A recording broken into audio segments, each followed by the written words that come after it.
how are you doing? Thank you for checking out my pelvic floor video. My name is Sarah and Bump Club is my business. So we deliver online and when we can, face-to-face classes for pregnant mums and postnatal mums.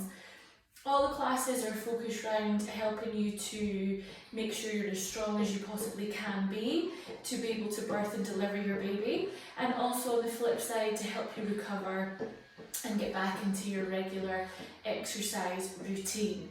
Now, one of the questions that always come up with me is how do I know my pelvic floor is working? How can I improve my pelvic floor? So I thought we'd just put this little video together just to give you a little bit of confidence with regards to your pelvic floor and hopefully answer some of these questions. So I hope you like it. If you do have a resistance band or a loop band or any weights in the house, grab hold of them for me. It doesn't need to be anything too heavy. If you don't, it's not a problem. We can work without them. And also if you have something to sit on, this is just a little yoga block, but if you have something to sit on, or a cushion just to make yourself comfortable if you choose to come into a seated position to try and work on these pelvic floor exercises. So first of all, just a little bit of the basics, okay? We want to imagine the pelvic floor as a sling of muscle, okay? It runs from your pubic bone at the very front through to the coccyx bone at the back, okay? When we are thinking about pelvic floor, we want to think about that internal lift or that internal engagement. So I always liken it to the machine at the fairground that grabs the toys, okay? We want that internal lift, okay? That is what we are trying to achieve. Now, just to make you aware, you can have an underactive pelvic floor, so a pelvic floor that's not functioning properly, that can often result in you potentially leaking, avoiding trampolines at all costs, but also you can have an overactive pelvic floor, so a pelvic floor that you aren't able to relax, okay? So we're going to focus a little bit on relaxing the pelvic floor as well, making sure we can switch those muscles off nicely as well, okay?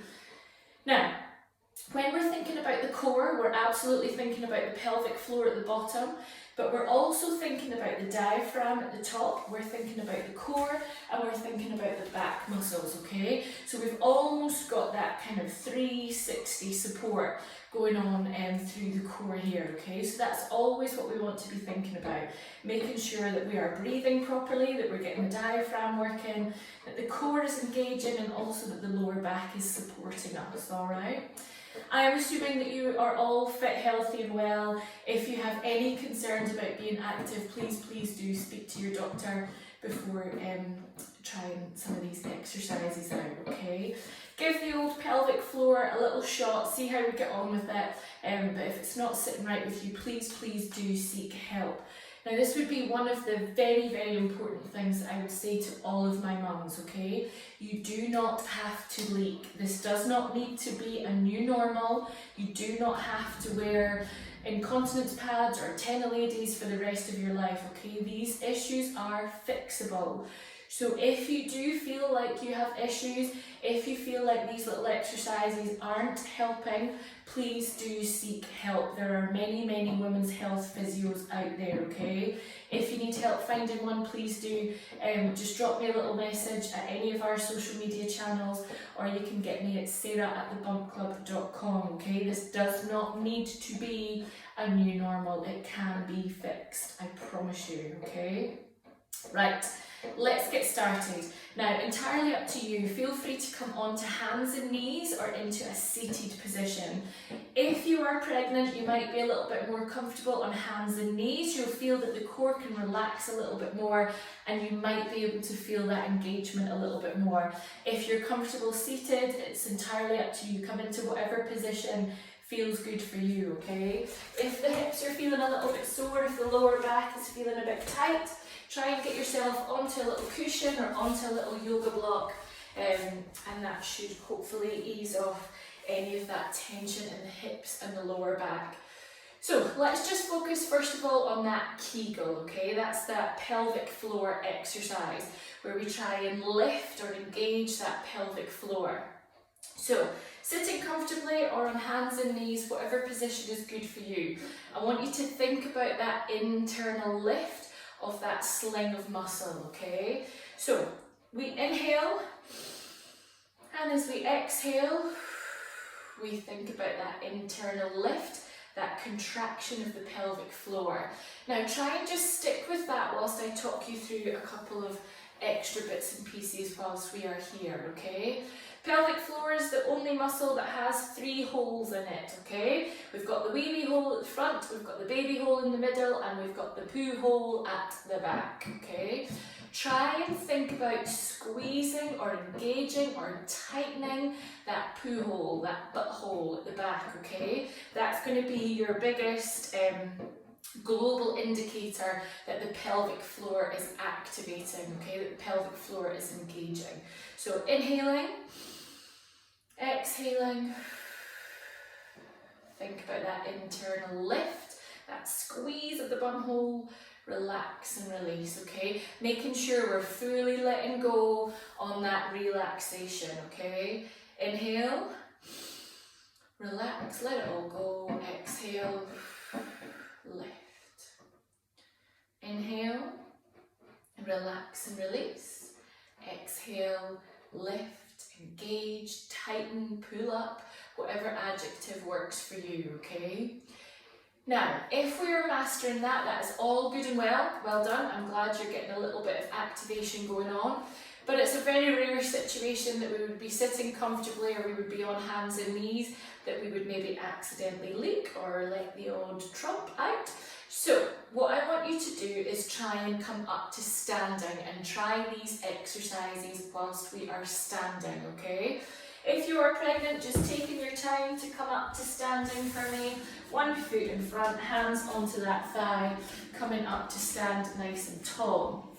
So now we're here, we've got gravity pulling us towards the ground. It might be a little bit harder to engage that pelvic floor. If you are pregnant, you've got the weight of baby bearing down on that pelvic floor as well, okay? So standing nice and tall. Try and have a little bit of a think about your posture whilst you're here. If we start at the feet and work our way up to our head, we want feet to be about hip distance apart, okay? We want the hips to be stacked right on top of the heels and the shoulders to be stacked on top of the hips. From here, crown of the head to the ceiling. So think about that thread through the crown of the head, pulling us up nice and tall. Shoulders are relaxed down. We've got a little tiny squeeze in between the shoulder blades to make sure that chest is lifted. Now, a little bit of engagement in that core. Try and think about pulling the belly button through towards the spine. And from here, we inhale. As we inhale, we should feel those ribs lifting and going out. And as we exhale, the ribs come in and down and we contract that pelvic floor. So we inhale, exhale, inhale, exhale, inhale, relax and let it all go. Exhale, contract, lift, squeeze that pelvic floor. Excellent. Now, there shouldn't be any changes to that anatomical standing position, okay? We shouldn't feel that we're coming into this as we inhale and then relaxing and releasing as we exhale. Try and maintain that nice tall posture for me throughout. Just give that another couple of shots for me, make sure we're still getting that pelvic floor engagement. Now, if we feel we've come from either sitting or hands and knees up to standing and we've lost that connection a little bit, come back down onto the floor, try it again, give it a shot over the next couple of days, and then try it in that standing position, okay? Now is when it gets a little bit more fun and a little bit more interesting. Again, very rare that we are going to have any issues with our pelvic floor whilst we are standing in that beautiful upright anatomical position. So now we're going to try and add a little bit of movement, a little bit of tension into this, okay? So if you do have your resistance bands, grab and hold of those for me. If you've got weights, using those. If not, just add in that arm movement for me, okay? We're going to go into a nice lateral raise, okay? We don't want to bring the hands up any higher than the shoulders, but we want there to be a little bit of tension in that resistance band, so we have to fight against it, okay? So, inhale, relax that pelvic floor. Exhale, contract the pelvic floor, lift and release, okay? Inhale, exhale. Now, just to try and give you a little bit more of a visual cue in here, we're going to try and add a little bit of visualization. So as we've got that internal lift going on, I really want you to try and visualize pubic bone and coccyx bone coming together. So anatomically impossible, but I want you to try and add that visualization of the pubic bone and coccyx bone coming together as we lift that pelvic floor. So inhale, relax and release. Exhale, contract the pelvic floor. Think of that visualization. Inhale, exhale, inhale, exhale. Excellent. Keep that going for me, okay? Keep working through that inhale and exhale. So now we're adding a little bit of extra resistance. We're adding a little bit of movement into this, okay? Hopefully we're still feeling that pelvic floor contraction. Again, if we're not, please go back a stage, okay? Always work back a stage. Now from here, let's try and add a little bit of movement in with the hips. So if we go into our most functional exercise of all, the squat, we've got to get ourselves on the toilet and off again. So sitting right back onto those heels and standing nice and tall. Feet just outside hip distance, turning the toes out ever so slightly as we sit down and stand nice and tall. Now keep going through that squat movement for me. And from here, we're going to inhale, exhale, inhale, exhale, inhale, relax, exhale, contract, and lift that pelvic floor. Add in that visualization. See the pubic bone and coccyx bone coming together. Feel that lift. Squeeze that bum hole for me, but also make sure you are still relaxing and letting go on that inhale. Give me another couple of reps for me, please. One more. Excellent, good work. Now hopefully we're still feeling that contraction, we're still feeling that engagement through the pelvic floor. Keep trying this over the next few days for me. Make sure that we're going through all of those stages. Always just go back to that Kegel to begin with, then come up to standing, then add some resistance and some movement in, okay? If you're struggling with this, please, please, please get in touch, okay? We talk about pelvic floor in every class I teach. There is no need for this to be a new normal. You do not need to leak, okay? So if you are still experiencing some issues with the pelvic floor, if we're not quite sure we're getting that engagement when we add the movement in, please get in touch. We can contact a women's health physio. We can get you the support and the help that you need, okay? Hope that's helpful. If you wish to join any of our classes, please check us out on social media or on www.thebumpclub.com. It'd be great to have you along. Thanks for joining me, guys. Nice to see you. Bye.